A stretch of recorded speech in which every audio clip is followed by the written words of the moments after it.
believe it's a library. I'm Donna Wyant. I'm the director of the next play, Trifles. Before there was Truman Capote and In Cold Blood, there was Pulitzer Prize-winning playwright Susan Glasgow and Trifles. It's based on a real-life murder on a farm at the turn of the century in Iowa. It was first presented by the Provincetown Players in 1916, which Susan Glasgow helped to co-found. Glasgow was concerned with the roles we play and the stereotypes we voluntarily subscribe to. We often miss relevant information because our pride puts trifles beneath us. As we will see in this play, it's the little things, the things we overlook every single day that become really important, the trifles. Let the play begin. Enjoy the show.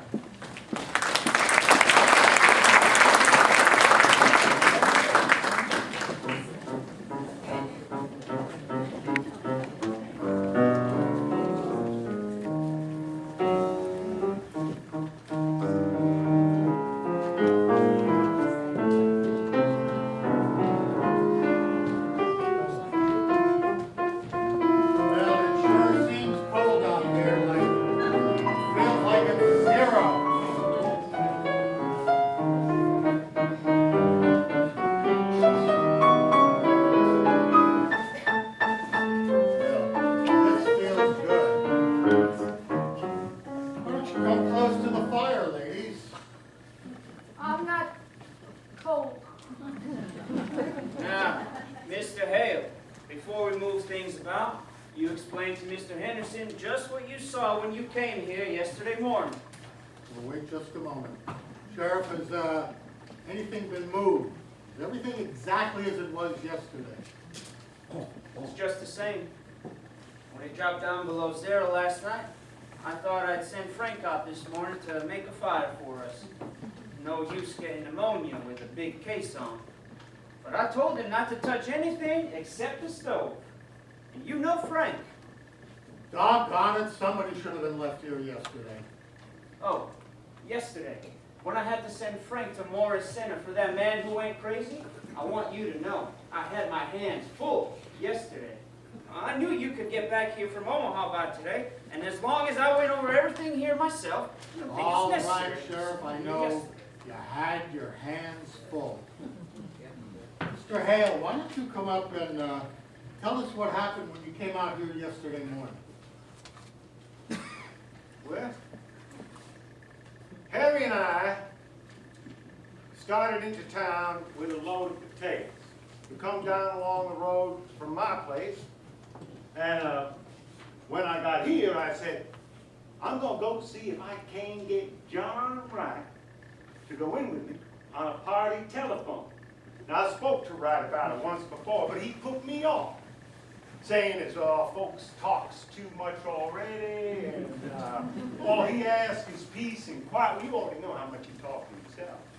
But I thought maybe if I can come in the house and talk about it before the wife, that I said to Harry, I don't know what the wife wanted made much difference to John. All right, Mr. Hale, we'll talk about that later. And yes, I do want to talk about that later, but tell us what happened when you got to the house. Well, I didn't see or hear anything. I knocked on the door, and still it was all quiet inside. I know they had to be up. It was after 8 o'clock.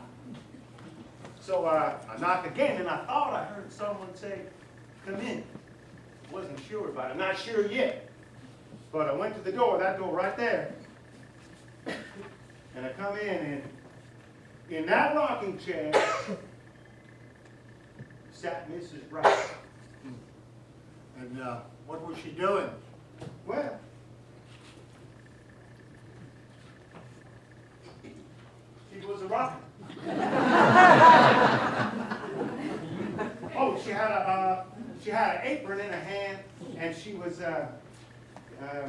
what do you call that when you bleeping? That's right. How did she look? She looked queer. How do you mean queer? Well, she looked like she didn't know what she was gonna do next. All done in. And how did she feel about you coming in? Well, she didn't seem to mind. One way or the other. Didn't take much notice. So I says, how do, Miss Wright? Cold, ain't it? And she says, is it? And just goes on a pleating with that apron. Now, I was surprised. She didn't ask me to come up to the fire or to sit down. She just sat there. Didn't even look at me. So I says, I'd like to see John. And then she laughed. Huh. I guess you could call it a laugh. And then I thought about Harry and the team outside, so now I says a little sharp. Can't I see John? No, she says. Kind of dull about it. Ain't he here, says I. Oh, yes, says she. He's here. Then why can't I see him, says I now, out of patience.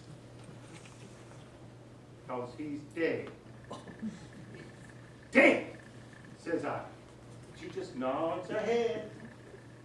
Doesn't get a bit excited, just a rocking, back and forth, back and forth. Why? Well, where is he? Says I, not knowing what else to say.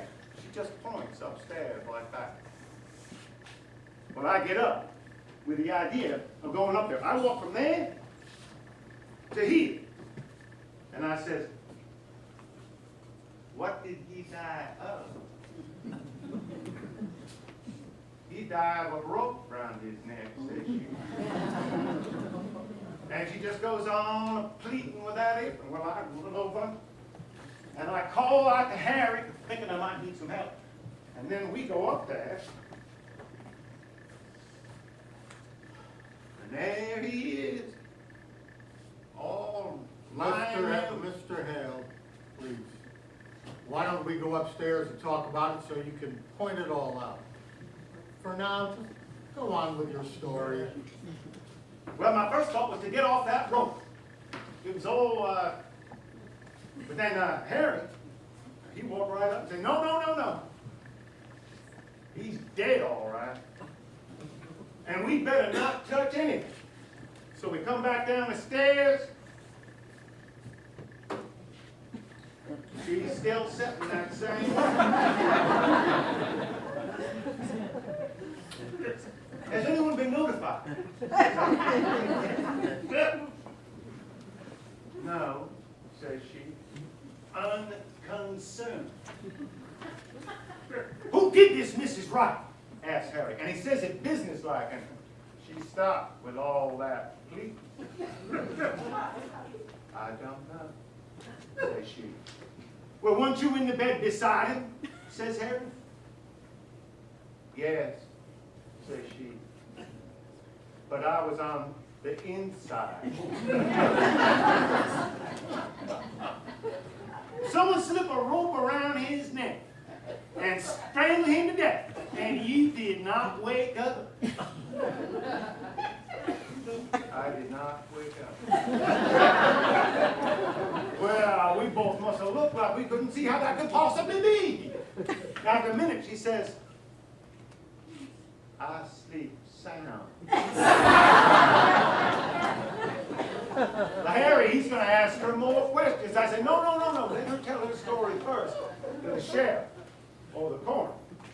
And then Harry, he run off to the Rivers place as quick as he could. They got a telephone. What did Mrs. Wright do when she knew you were going for the coroner? Well, she got up in this chair here and come sit in this chair right over here. She held her hands together and her head was down. I felt like I should make some kind of conversation, so I says, I come in to see if John would like to put in a telephone. And at that, well, she laughed and and stop. All scared. Well, now, I don't know about scared, all right? I wouldn't want to say it. And then pretty soon, well, Harry, he come back, and Dr. Lloyd, and you, Mr. Peters, and I guess that's all I know that you don't.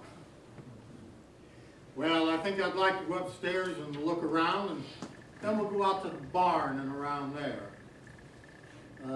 Sheriff, are you sure that there is nothing in here that is of importance to us? Nothing that would lead to a motive? Nothing here but kitchen things. Kitchen thing. Well, here's a nice mess. Oh, her fruit. It did freeze. She worried about that when it turned cold. She said the fire'd go out and her jars would break. Well, can you beat the women? Hell for murder. And worrying about her preserves. Well, I guess by the time we're through, she may have a lot more to worry about. Women are used to worrying about the trifles. And if it wasn't for the ladies, what would we do? All those words. Dirty towel. Not much of a housekeeper, I should say, ladies. There's a great deal of work to be done on a farm. Ah, yes, but I know plenty of farmhouses in Dixon County that don't have such towels. Those towels get dirty awful quick, and men's hands aren't always as clean as they might be. Standing up for your sex, I see.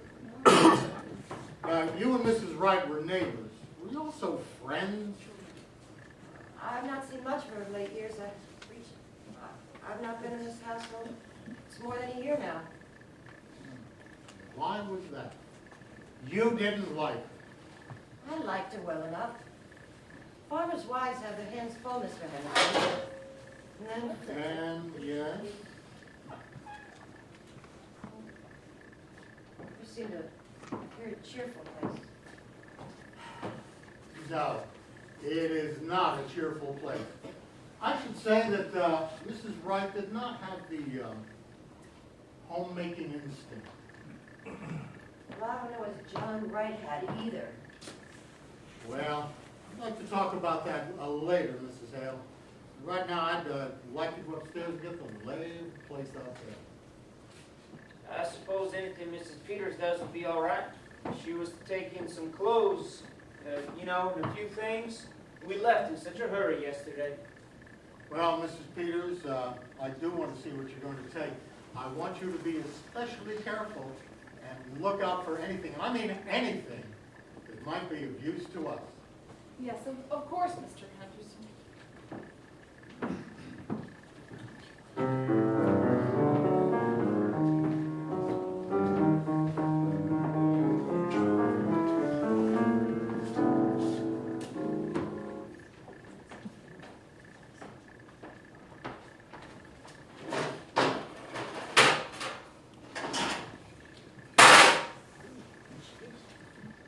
I would hate having men coming into my kitchen snooping around and criticizing.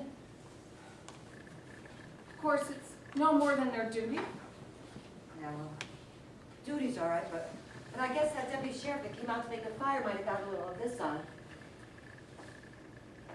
Wish I thought of that sooner. You know, it just seems mean, talking about her for not having things slicked up when she had to come away in such a hurry.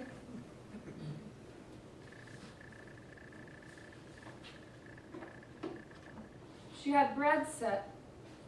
Just gotta put this in here. What's a shame about her fruit? I wonder if it's all gone. I think there's some in here that's all right, Miss Peters.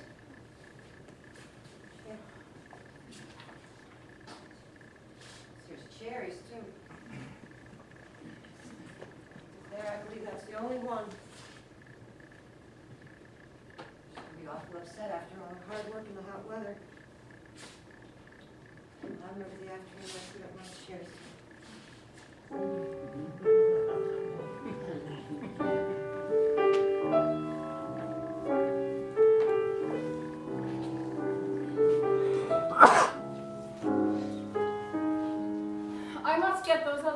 from the front room closet. Will you come with me, Mrs. Hale? You could help me carry them.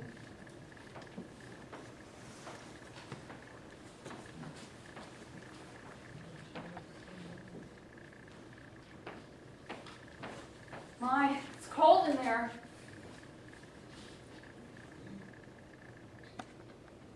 Look at this. Boy, that right is cheap. I guess maybe that's why she kept so much for herself. Because she didn't even belong to the Ladies' Aid. Well, I guess she felt she couldn't do her part. And you don't enjoy things so much when you feel shabby. She used to dress real pretty and be lively when she was Minnie Foster, one of the town girls singing in the choir.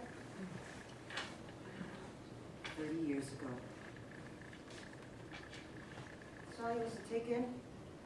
She said she wanted an apron. Funny thing to want. Before there's not much to get you dirty in jail, goodness knows. I suppose just to make her feel more natural. She said there was to be an apron in the cupboard here. And she wanted a little shawl that always hung behind the door. Here it is.